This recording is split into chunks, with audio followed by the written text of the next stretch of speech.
আসসালামু আলাইকুম। আশা করি সবাই ভালো আছেন। আজকে আমরা দেখব হচ্ছে বাইট এবং ক্যারেক্টারের মধ্যে মিলটা কোন জায়গায়, অমিলটা কোন জায়গায়। তো আপনারা এখানে যে ৪ টা কমান্ড দেখতে পাচ্ছেন সবগুলা কিন্তু আসলে র‍্যামের ভিতরে একই জিনিস সেভ করবে। সেটা কি? সেটা হচ্ছে 97। আমি লিখেছি ১ম a byte a equals to character a। আমরা জানি যে সিঙ্গল কোটেশনের ভিতরে যদি আমরা লিখি তাহলে সেটা হচ্ছে ক্যারেক্টার C++ এ। আমরা আবার কি লিখলাম? Byte a equals to 97। কিন্তু আসলে যে আমার ক্যারেক্টার a আছে, স্মল a, সেটার কিন্তু ASCII ভ্যালু হচ্ছে 97। কারণ আপনি যখন র‍্যামের ভিতরে সেভ করেন অবশ্যই র‍্যামের ভিতরে কোনো ক্যারেক্টার সেভ হয় না। বাইনারিতে কোনো একটা ভ্যালু সেভ হয়। আর যে ভ্যালুটা সেভ হয় সেটা আসলে হচ্ছে ASCII ভ্যালু। কোনো একটা ক্যারেক্টারের ক্ষেত্রে ASCII ভ্যালু হচ্ছে আপনার ৭ বিটের হয়। তো যখন আসলে আপনি character small a K save করতেছেন আপনার কিন্তু র‍্যামের ভিতরে সেভ হচ্ছে 97। তো আপনি বাইট a ইকুয়ালস টু 97 লিখা যে কথা, byte a equals to small a লিখা সে কথা। কারণ কি? এটার যে ASCII কোড 97। আবার দেখেন আমরা যদি এখন সেম জিনিসটাকে ক্যারেক্টার হিসেবে ডিফাইন করি, এটাকে আমরা ডিফাইন করেছিলাম হচ্ছে বাইট দিয়ে। বাইট মানে হচ্ছে আপনার ৮ বিট আনসাইন্ড ইন্টিজার। আর ক্যারেক্টার মানে আপনি বুঝতেই পারছেন আপনি যখন এটাকে প্রিন্ট করবেন আপনি কিন্তু ক্যারেক্টার দেখতে পারবেন। তাহলে 4a ইকুয়ালস টু, এখানেও আমরা কিন্তু আগের মতো করি, ক্যারেক্টার a দিয়ে দিলাম, পরেরটার মধ্যে হচ্ছে আমরা 4a ইকুয়ালস টু 97 দিলাম। তাহলে পার্থক্য কোন জায়গায়? যখন আপনি ভিজুয়ালাইজ করবেন সেম জিনিসটা যদি হচ্ছে আপনি ৪ হিসেবে ডিফাইন করেন,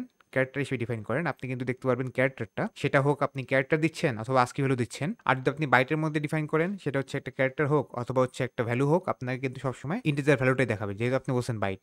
তাহলে এখন আসি যে এটা আসলে কিভাবে দেখায়। যে কোনো ক্যারেক্টার যখন সেভ করা হয় এটা হচ্ছে একটা প্রোটোকল মেইনটেইন করে সেভ করা হয়। ASCII কোড বলি আমরা, American standard code for information interchange. তো সেক্ষেত্রে আমরা একটু ASCII ভ্যালু কিভাবে বের করতে হয় সেটা দেখি। তো এটা হচ্ছে আমরা বলি ASCII টেবল। এখান থেকে কিন্তু আসলে আমরা হেক্সাডেসিমাল ফরম্যাটে আমাদের ASCII ভ্যালুটাকে পেয়ে যাব। কিভাবে সেটা দেখি। প্রথমে আমরা যদি খেয়াল করি এখানে কিন্তু আপনার রো আছে হচ্ছে 0 থেকে 15 পর্যন্ত, তার মানে হচ্ছে 16টা রো, তার মানে হচ্ছে আপনার কম্বিনেশন 16টা, তার মানে রো এর জন্য বিট লাগবে 4টা।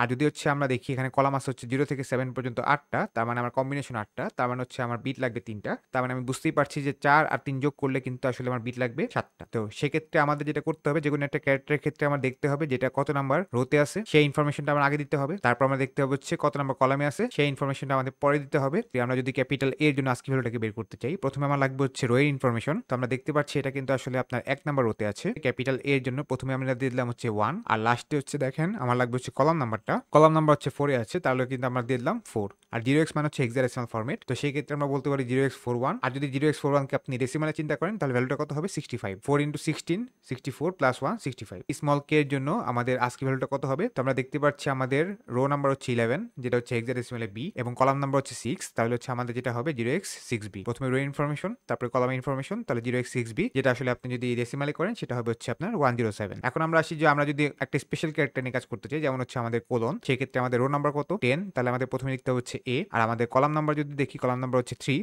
তাহলে সেক্ষেত্রে আমাদের 0x3a হবে। এভাবে করে কিন্তু আমরা এই টেবল থেকে যে কোনো একটা ক্যারেক্টারের জন্য ASCII ভ্যালু বের করতে পারবো, এবং এটাকে কাজে লাগায় কিন্তু আসলে আমরা বুঝতে পারবো যে কোনো একটা ক্যারেক্টারের জন্য র‍্যামের ভিতরে কি সেভ হচ্ছে। এই ভিডিওটা এইটুকুই। সবাই ভালো থাকবেন। আল্লাহ হাফেজ।